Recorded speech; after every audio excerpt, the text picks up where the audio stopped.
We start off our conversation about nonparametric methods for hypothesis testing with the sign test. The sign test is one of the nonparametric methods in the general class of tests for location, or a test about the central tendency of a distribution. With the sign test, we test whether the median of a single population is similar to a particular hypothesized value. Why not inferences about the mean? For some populations, the mean calculation isn't defined. For example, we're technically not supposed to calculate the mean of ordinal measures, as addition and division, the two operations needed for the calculation of a mean value, don't make sense for ordinal numbers. As such, we use the median rather than the mean. We want to determine how similar the median of the population is to some value. Let's use the notation tau for the population median and tau naught for the hypothesized median. We have the same three possible sets of hypotheses as before. The null hypothesis could be that tau strictly equals tau naught versus tau strictly does not equal tau naught in the alternative hypothesis. Or we could want to know if tau is less than some value tau naught, which would appear in the alternative hypothesis. Or we could want to test if tau is greater than tau naught. Naturally, these result in one or two tail rejection regions, just like all of the hypothesis tests we've discussed previously. Recall from our discussion of parametric methods that we drew conclusions about hypotheses by determining how different the sample evidence is from the hypothesized value. For example, we determine how different the sample mean is from the hypothesized mean. With nonparametric methods, we don't find the difference in the two values directly. We count the deviations of each observation in the sample from the hypothesized median. We don't look at the magnitude of deviation. We only look for deviations on one side of the hypothesized median or the other. The logic behind doing this is that if the median of the population truly is tau naught, then we likely see roughly the same number of observations lying above tau naught as we do below tau naught. If the number of deviations above or below is big enough, then we should reject the null hypothesis. Let's think about this logically. Let's say we want to know if the median height of people is 5'6". We collect a random sample of 8 people, and we measure their heights.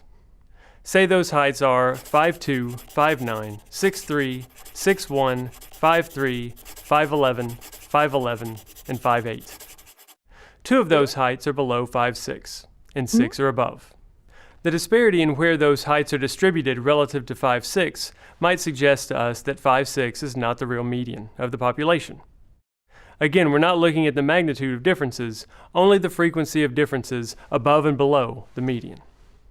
The way we count deviations is with S, the number of observations associated with either positive or negative values of y sub I minus tau naught. If the alternative hypothesis contains tau greater than tau naught, then we have an upper tail test. S is the number of observations associated with positive values of y sub I minus tau naught. In this case, if S is big enough, if the number of observations above the median is big enough, then we'll reject the null and conclude that the median is indeed greater than tau naught. Likewise, if we have an alternative hypothesis that contains a less than statement, then S is the number of deviations that are less than tau naught, or negative values of y sub I minus tau naught. So the larger the S in this case, the larger the number of deviations below tau naught, the more likely we are to reject the null and conclude that the median is smaller than the hypothesized value tau naught. And if we have a two-tailed test with strict equality in the null hypothesis and strict inequality in the alternative hypothesis, we're looking for if the median is different than tau naught, either above or below. So S measures the larger of the positive values of y sub I minus tau naught and the negative values of y sub I minus tau naught. Whichever is larger, the S value we use. Our test statistic is a simple but fascinating calculation. Remember what the median represents. It's the number in the middle of a numerically ordered data set. So we'd expect roughly half the sample to lie above the median and half the sample to lie below the median. I use the term roughly because it depends on whether we have an odd or an even sample. So we could think of the situation as a Bernoulli trial. Each observation has one of two outcomes. It lies above or below the median, and the probability that it lies above is 0.5, and the probability that it lies below is 1 minus 0.5. And S counts the number of outcomes that lie either above or below the median, depending on your alternative hypothesis. So S follows a binomial distribution. If tau naught is the median, then S should be the expected value of the binomial distribution, n times p, or 0.5 times n. If S is different enough from 0.5 times n, then the median is probably not tau naught. So the test statistic is derived from a normal approximation to the binomial distribution. How different is S from n times p in standard deviation units, where the standard deviation is the square root of p times 1 minus p times n. The expected value n times p is 0.5 times n, and the standard deviation is the square root of 0.5 times 0.5 times n, which is 0.5 times the square root of n. Z naught is then S minus 0.5 times n divided by 0.5 times the square root of n. This test statistic requires that the sample size be at least 10, and we can use the p-value approach or the critical value approach to determine whether or not to reject the null. But you might say, hey, why are we using the z distribution for the test statistic if we can't assume normality? And that's a valid question. But remember, we're not using a standard normal distribution like we did previously. We're not trying to determine if y bar is different from mu naught. We're using the normal approximation to the binomial distribution to determine if S, the number of deviations from tau naught, is equal to what we would expect to see if the median of the distribution really is tau naught. We're not assuming that the sampling distribution is normal. We're assuming that the count of deviations from tau is binomially distributed, and that we can use the normal approximation to that binomial distribution. Let's take a look at an example. Say that a manufacturer of electric irons wishes to test the accuracy of the thermostat control at the 500 degrees Fahrenheit setting. You're a controls engineer, and you obtain actual temperatures at that setting for 15 irons using a thermocouple. Let's test with 95% confidence whether the median temperature differs from 500 degrees. That is, we just want to determine if sample evidence tells us whether the median is something other than 500 degrees, regardless of whether it's larger or smaller. This is a two-tailed test with strict inequality in the alternative hypothesis.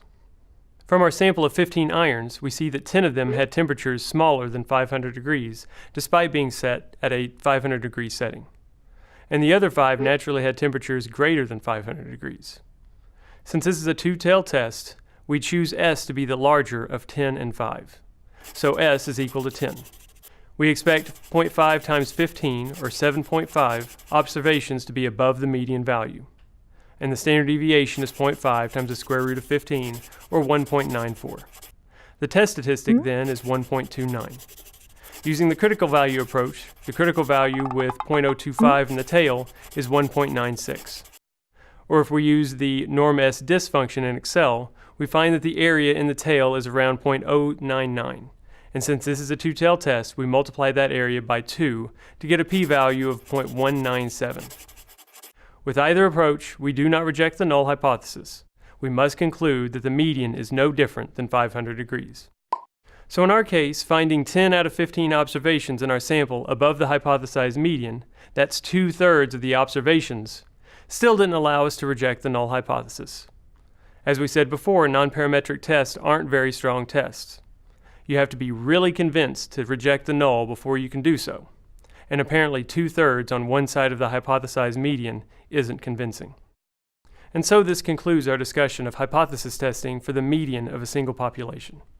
There are a few ways to address this kind of hypothesis, but the one approach we discuss, the sign test, is the most popular.